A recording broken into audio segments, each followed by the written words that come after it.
Bom dia, ou boa tarde, ou boa noite, gente. Eu não sei direito quando vocês vão ver esse vídeo, né? Primeiramente eu quero me apresentar. Meu nome é David. Eu, junto com o Saulo, que vocês já conhecem da aula passada, vou ficar responsável por revezar as aulas de geografia. Deixa eu começar me apresentando. Eu sou estudante de Geografia da UFJF. Eu faço bacharelado, então de antemão eu já peço desculpas se eu tiver alguma dificuldade em passar os conteúdos para vocês, mas podem ficar totalmente à vontade para tirar as dúvidas comigo, tanto por meio das monitorias quanto pelo e-mail que eu vou deixar no final do vídeo. Nossa aula de hoje vai ser uma continuação da aula da semana passada sobre clima. Como o Saulo mesmo já disse, a primeira aula ficou mais na parte física da climatologia, e nessa aula, por mais que a gente vá tocar nesses assuntos também, eu vou focar mais na parte humana da climatologia e na relação do homem com o clima. Nesse começo da aula, eu vou falar um pouco sobre os fenômenos de El Niño e La Niña. É muito importante frisar que esses dois fenômenos são fenômenos cíclicos, consequentemente, que acontecem de tempos em tempos, e que consistem no esfriamento e aquecimento anormal do Oceano Pacífico Equatorial. Até hoje, a ciência ainda não chegou em consenso do porquê esse fenômeno acontece, mas como ele acontece e seus impactos já são claros, e é isso que eu vou passar um pouco para vocês. Esses fenômenos provocam algumas mudanças climatológicas a nível global, como, por exemplo, a mudança no regime de chuvas, ventos e na temperatura de diversas áreas. Agora vamos focar um pouco mais no fenômeno do El Niño.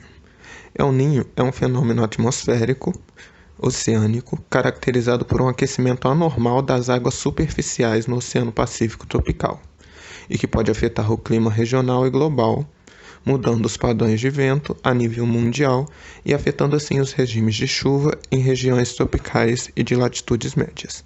Esse fenômeno faz com que, na região durante esse período, exista uma maior incidência de massas de ar quentes e úmidas, principalmente próximo da região oeste da América do Sul. Eu vou citar agora algumas das alterações que o fenômeno traz para o clima global, como alteração da vida marinha na costa oeste dos Estados Unidos, Canadá e no litoral do Peru, aumento de chuvas no sul da América do Sul, secas no Nordeste brasileiro, centro da África, Sudeste Asiático e América Central, e também tempestades tropicais no centro do Oceano Pacífico. E é importante frisar que com o aquecimento global, o fenômeno do El Niño ele tem sido um pouco mais frequente que o da La Niña. Enquanto o El Niño é caracterizado pelo aquecimento das águas superficiais do Oceano Pacífico, o La Niña é o fenômeno oposto. Ele representa um fenômeno oceânico atmosférico que caracteriza-se por um esfriamento anormal nas águas superficiais do Oceano Pacífico tropical. Alguns dos impactos do La Niña tendem a ser opostos ao do El Niño, mas nem sempre uma região afetada pelo El Niño apresenta impactos significativos no tempo e clima devido ao La Niña. Alguns dos impactos do La Niña no clima global são a queda da temperatura na América do Norte e Europa, intensificação das chuvas na Amazônia e no Nordeste e em partes do Sudeste brasileiro. Nesse próximo slide, gente, eu coloquei eu coloquei uma imagem que tem dois mapas para ficar mais fácil a visualização e vocês entenderem um pouco melhor e fixar um pouco melhor o que a gente tratou nos slides anteriores sobre El Niño e La Niña. Aqui, quando a gente fala de El Niño, vocês podem ver que essa parte do Oceano Pacífico ela está um pouco mais escura. Isso significa, logicamente, que ela está mais quente. Isso faz com que todo esse oceano ele fique um pouco mais quente, produzindo assim uma evaporação de água maior, consequentemente a formação de massas de ar quente e úmida. Enquanto no La Niña, a gente não vai ter essa formação de massas de ar quente e úmida devido ao resfriamento anormal dessa área do Oceano Pacífico tropical. E, consequentemente, a gente vai ter um ano com menos chuvas no La Niña e uma temperatura média global um pouco menor do que no El Niño.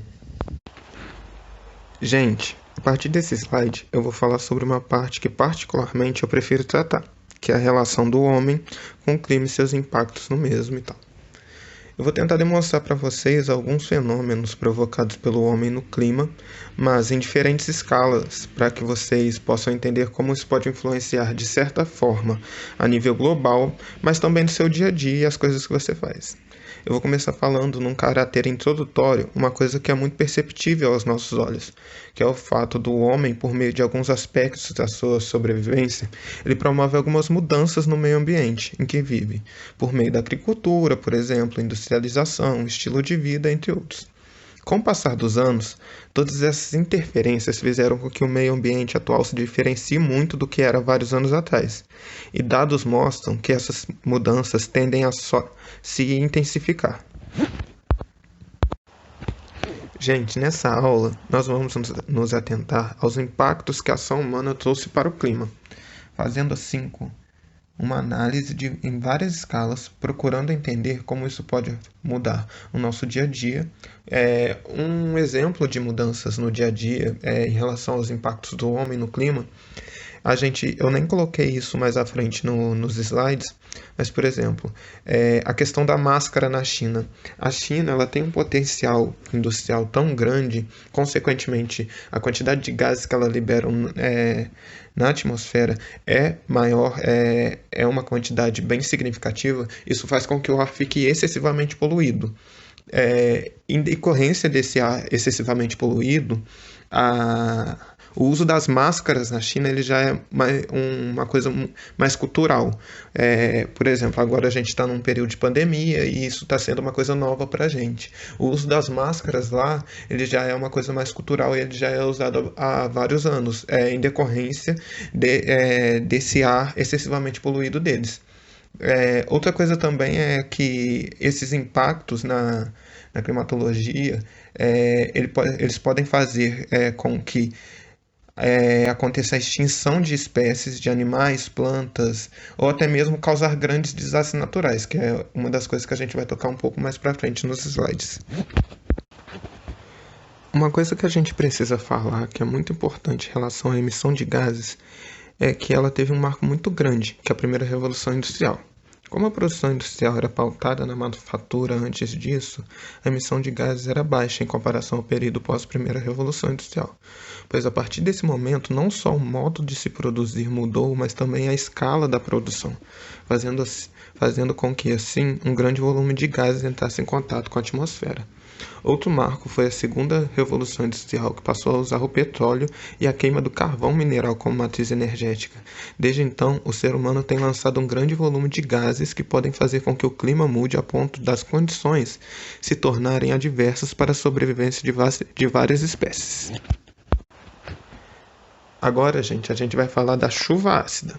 Um dos impactos que a ação do homem provoca no meio ambiente, por mais que não seja um fenômeno que a gente veja a olho nu ou que perceba seus impactos tão claramente, é um fenômeno que ele está bem próximo da gente. Mesmo que sejam eventos mais leves que os que a gente vê em países mais industrializados, eles também causam certo impacto na nossa vida. Agora eu vou tentar explicar mais ou menos o que é a chuva ácida. Eu peço desculpa se eu cometer algum erro ou alguma coisa assim. É porque essa parte ela é um pouco mais química e não é tão a parte que eu tenho facilidade assim. Mas eu vou tentar explicar para vocês. A chuva ácida ela é caracterizada pela combinação de dióxido de enxofre e de nitrogênio com o hidrogênio da molécula de água, alterando assim o pH da água que em seu estado puro possui pH de 7. Esses dois gases eles são produzidos principalmente por meio da queima de combustíveis fósseis e da produção industrial. Aí vocês vão me perguntar, existe uma chuva realmente com o pH 7? Gente, é bem provável que não. O pH 7 ele é da água no seu estado puro. Como a molécula de água ela encontra na atmosfera com o CO2, isso tende a baixar o pH da água para mais ou menos entre 5,6. Então, a chuva, na verdade, ela não é ácida, ela só é ácida quando ela tem um pH menor do que 6. Até então, como o CO2 ele tende a baixar o pH da água, Até 5,6 é uma chuva considerada não ácida, mas menor do que isso, os níveis de dióxido de enxofre e nitrogênio fazem com que o pH seja menor, entre 5,6 e 2. Gente, agora a gente vai falar de algumas das consequências dessa chuva ácida e mais à frente, no outro slide, eu coloquei uma imagem para exemplificar e ficar um pouco mais claro na cabeça de vocês. Algumas das consequências dessa chuva ácida são problemas relacionados à saúde do ser humano, no caso, né, que são problemas respiratórios e a baixa na imunidade. A liberação de metais tóxicos contidos no solo, contaminando assim rios, podendo afetar a agricultura e entre outros aspectos. A corrosão de materiais de construção, por mais que a gente não pare para observar isso, eu acho que isso é o fenômeno que está mais perto da gente e é mais palpável. É o que a gente pode mais observar a olho nu, sabe? Se a gente for perceber, muitos prédios antigos ou estátuas, por exemplo, elas sofrem com essa corrosão dessa chuva ácida, mas a gente acaba não percebendo que é por causa dela, sabe? Outra consequência também é a intoxicação de algumas espécies de peixes em lagos. É muito importante frisar que quando a gente fala de chuva ácida, vai depender também da quantidade dessa chuva ácida que a gente está recebendo no solo. E também, por exemplo, quando a gente fala de intoxicação de algumas espécies de peixes em lagos, vai depender muito também, por exemplo, do tamanho do lago, do potencial de se adaptar dessas espécies que estão vivendo ali naquele lago. E não falo só de espécies de peixes ou da fauna, eu falo também da flora contida em todo o lago e ao redor. É muito importante da gente perceber que uma chuva um pouco ácida num lago muito grande provavelmente não vai ter um impacto tão grande nesse lago. Quando a gente fala de intoxicação de algumas espécies de peixes em lagos, a gente está falando, por exemplo, de um lago pequeno com um volume de chuva ácida muito grande. Na imagem está muito bem exemplificado aqui o ciclo dessa chuva ácida, sabe? Aqui a gente tem algumas indústrias que acabam liberando esse dióxido de enxofre e dióxido de nitrogênio para o ar, fazendo com que assim ele se combine com essas moléculas de água presentes nas nuvens. Esse dióxido de enxofre, esse dióxido de nitrogênio, ele sobe para a atmosfera por meio dos ventos. Os ventos eles carregam esse dióxido de enxofre e de nitrogênio, que faz com que ele chegue até essas moléculas d'água. Aí os gases se combinam com as gotículas d'água nas nuvens e tal, e quando acontece a precipitação, essa chuva ela acaba sendo ácida, que aqui ela pode, como está exemplificado aqui, ela pode destruir as plantas, poluir o solo, as fontes de água e as construções também. Agora a gente vai falar sobre um tema que eu particularmente gosto de tratar e gera várias dúvidas, que é o efeito estufa. David, o efeito estufa é ruim? Não, gente, o efeito estufa ele não é ruim. O efeito estufa ele é um processo natural que consiste na liberação de alguns gases na troposfera, que faz com que a radiação solar não se perca e, de certa forma, fique, entre aspas, gente, presa aqui na Terra. Esse processo faz com que a temperatura na Terra seja mais, entre aspas, de novo, agradável e de mais fácil adaptação para os seres vivos, uma vez que a temperatura na Terra, se não tivesse todo esse processo de efeito estufa, ela seria muito baixa. Toda a discussão acerca desse tema, que faz com que todos achem que o fenômeno é um fenômeno prejudicial ao meio ambiente, vem do fato de que a ação do homem ela tem liberado tantos gases estufa que faz com que esse processo tome uma proporção muito grande, promovendo assim um aquecimento rápido da superfície terrestre. Aqui nessa imagem vocês podem ver um bom exemplo do que é esse efeito estufa, do que é esse fenômeno. Por exemplo, aqui, no exemplo 2, dentro da imagem, a gente pode ver os raios solares incidindo na superfície terrestre, mas como existe a presença desses gases na troposfera, esses raios solares eles não conseguem se perder no espaço totalmente e acabam refletindo novamente na superfície terrestre. Enquanto no exemplo 1, esses raios eles exemplificam bem como seria se não houvesse o efeito estufa na Terra, que esses raios eles incidiriam na superfície terrestre e, consequentemente, eles seriam totalmente refletidos, provocando assim uma perda de calor terrestre muito grande. Gente, nesse slide eu coloquei um quadro que mostra quais são os principais gases que estão contidos nesse processo de efeito estufa, que são o gás carbônico, o CO2, o metano, que é o CH4, o óxido nitroso, que é o N2O, clorifluorcarbono, que é o CFC, e o ozônio, que é o O3. E existem algumas coisas que a gente precisa prestar atenção nesse quadro, que é a porcentagem que o gás carbônico ocupa perante os outros gases, tanto na porcentagem de contribuição no efeito estufa, quanto no tempo de permanência na atmosfera. Outro campo para se atentar são as fontes de emissão desses gases, que vão da atividade industrial, agricultura, transportes, entre outros. Gente, agora sim, se vocês me perguntarem se o aquecimento global ele é um processo que pode ser maléfico ao meio ambiente, sim. Ele pode ser maléfico justamente por ser a intensificação do efeito estufa por meio da emissão de gases, o que faz com que a temperatura terrestre suba de uma forma rápida, considerando a dinâmica climática. Como a gente já viu no tópico anterior, o efeito estufa é causado pela emissão de gases, o que faz com que a radiação solar fique retida na Terra. O aumento desse processo, consequentemente, faz com que a temperatura média da Terra aumente, provocando assim alguns problemas, uma vez que vários seres demoraram milhares de anos para se adaptar ao clima do local onde vivem. Mais à frente eu colocarei alguns problemas que o aquecimento global pode ocasionar no meio ambiente. Gente, nesse slide eu vou falar um pouco mais sobre as consequências que o aquecimento global pode ocasionar no meio ambiente. Um deles é o desequilíbrio na salinidade marinha, provocando assim a extinção de diversas espécies devido ao processo de adaptação. Sobre isso, o que a gente tem para falar?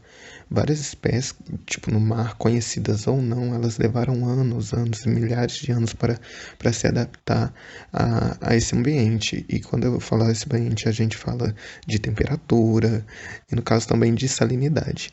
Com o derretimento das calotas polares, que é uma outra consequência que eu vou tocar um pouco mais na frente, acontece que essa grande quantidade de água doce, no caso, vai adentrar ao mar e, consequentemente, vai fazer com que a salinidade desse mar ela seja diferente, podendo provocar, assim, a extinção de algumas espécies que têm o potencial de se adaptar um pouco menor. Outra consequência, como eu já falei, é o derretimento das calotas polares também. Eu até coloquei uma foto mais na frente, e isso é uma coisa que está muito na mídia, é uma coisa que quando a gente fala de aquecimento global, a gente logo remete ao derretimento das calotas polares.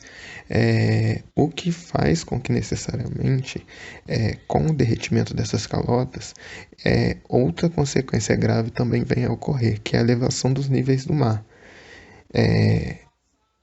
Outras consequências também podem acontecer junto com todos esses referentes ao aquecimento global, que é a irregularidade do regime de chuvas e do padrão de ventos e o aumento de ciclones e ondas de calor. Esse quadro eu coloquei só para ilustrar mesmo, para vocês terem um pouco da noção do quão grande foi esse aumento da temperatura nesses últimos anos. Por mais que as pessoas possam achar que 1 ou 2 graus não sejam uma mudança tão significativa assim, mas considerando uma média global, uma mudança muito rápida e que deve ser levada muito em consideração mesmo, porque tá subindo bastante essa mudança, o ritmo tá subindo bastante, e o que pode fazer com que cada vez mais aquelas consequências que eu falei no último slide, elas se intensifiquem, consequentemente, alguns fenômenos, eles tendem desastrosos, no caso, tendem a acontecer com mais frequência. Essa imagem, ela simplesmente ela demonstra o derretimento das calotas polares e, como a gente já falou sobre ela, não tem muito o que ficar falando e se estendendo sobre a imagem em si, mas é só para contextualizar. Agora a gente vai falar sobre um acontecimento de muita importância, considerando toda a problemática do clima e os fenômenos que vem acontecendo, que é o Protocolo de Kyoto. O tratado foi adotado em 11 de dezembro de 1997, mas na prática só entrou em vigor em 16 de fevereiro de 2005, quando atingiu cerca de 50% das ratificações. O protocolo consiste em um tratado internacional para a redução de gases do efeito estufa, visando assim retardar o aquecimento global e seus impactos. A meta inicial do tratado consistia na redução de 5,2% na redução de gases poluentes, porém cada país tinha suas metas particulares, como a União Europeia, que tinha uma meta de 8%, Estados Unidos 7%, Japão 6%, 0% da Rússia, e permitiram um aumento na emissão de gases para a Austrália e Islândia, como por exemplo.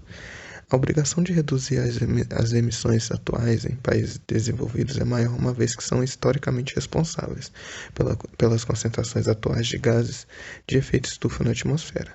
Diante dessa divisão e da alegação de que a ratificação ao tratado teria um impacto negativo na economia do país, os Estados Unidos e Canadá negaram a adesão ao tratado. O protocolo ele se estendia até o dia 31 de dezembro de 2018, porém, como a meta não foi alcançada, inclusive a emissão de gases teve um aumento, o plano necessitou ser estendido. No dia 8 de dezembro, durante a COP18, ficou estabelecido que o protocolo se estenderia até 2020, com os países comprometendo-se a reduzir em 18% a emissão de gases em comparação ao ano de 1990.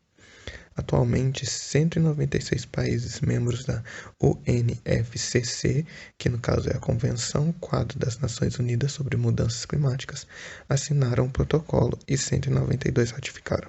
A diferença entre assinar o protocolo e ratificar é justamente porque a assinatura é uma coisa mais simbólica. Na verdade, a maioria dos países tanto assinaram como ratificaram o protocolo, porém alguns resolveram só assinar, e a assinatura em si do protocolo é alguma coisa mais simbólica. A ratificação em si, ela realmente mostra que aquele país ele que ele se comprometeu com o tratado e que ele está disposto a realmente seguir tudo que foi debatido nele. Gente, agora eu vou falar sobre ilhas de calor. Ilhas de calor é um processo que está um pouco próximo da gente, a gente vai conseguir perceber, inclusive dentro da nossa cidade. Eu vou dar alguns exemplos mais à frente. Mas basicamente, as ilhas de calor elas consistem na elevação da temperatura em meios muito urbanizados, em comparação com áreas rurais e residenciais ao entorno dessa área. Alguns fatores estão relacionados ao surgimento de uma ilha de calor. Eu vou falar no próximo slide para vocês. As ilhas de calor elas estão muito relacionadas também a uma coisa que o Saulo tratou na outra aula, que é o albedo. Por exemplo, as superfícies mais urbanizadas, vocês podem perceber que elas todas têm uma cor mais acinzentada ou preta. Isso faz com que necessariamente a reflexão desses raios solares elas sejam muito baixas, fazendo com que os solos e os prédios absorvam muito mais calor, consequentemente ficando muito quente. Isso faz com que, necessariamente, a amplitude térmica seja bem maior, porque como ele aquece durante o dia e perde calor rápido também, isso faz com que a amplitude térmica ela seja muito mais ela seja muito maior do que em áreas normalmente arborizadas e algumas coisas do tipo. Por exemplo, outra coisa também que influencia bastante nas ilhas de calor é a impermeabilização dos solos pelo calçamento e desvio da água por bueiros e galerias, o que reduz o processo de evaporação, assim não usando calor, e sim absorvendo. A concentração de edifícios, que logicamente interfere na circulação dos ventos, a poluição atmosférica, que retém a radiação do calor, causando o aquecimento da atmosfera, o efeito estufa, e a utilização da energia pelos veículos de combustão interna, pelas residências e pelas indústrias, aumentando o aquecimento da atmosfera. Nesse slide, eu trouxe uma exemplificação das ilhas de calor, só para mostrar para vocês, é um desenho que mostra como a temperatura nos centros das cidades, em áreas muito urbanizadas, elas podem ser vertiginosamente maiores do que em áreas rurais ou zonas residenciais. E quanto maior a área arborizada, por exemplo, maior vai ser o albedo e, consequentemente, menor vão ser as temperaturas nesse local em comparação com o centro da cidade, que tende a ser mais urbanizado, mais edificado e tal.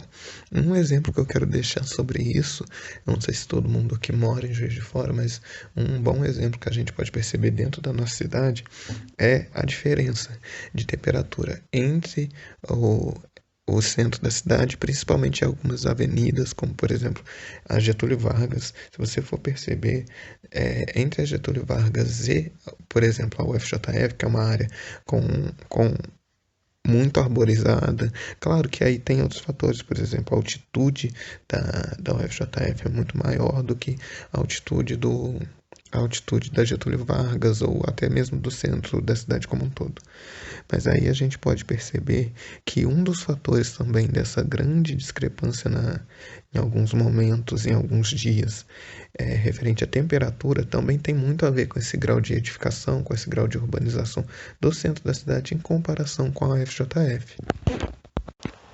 Agora, para encerrar, eu resolvi colocar algumas notícias, como a gente sabe que o Enem é uma prova que ela cobra bastante atualidades em relação aos temas que ela cobra.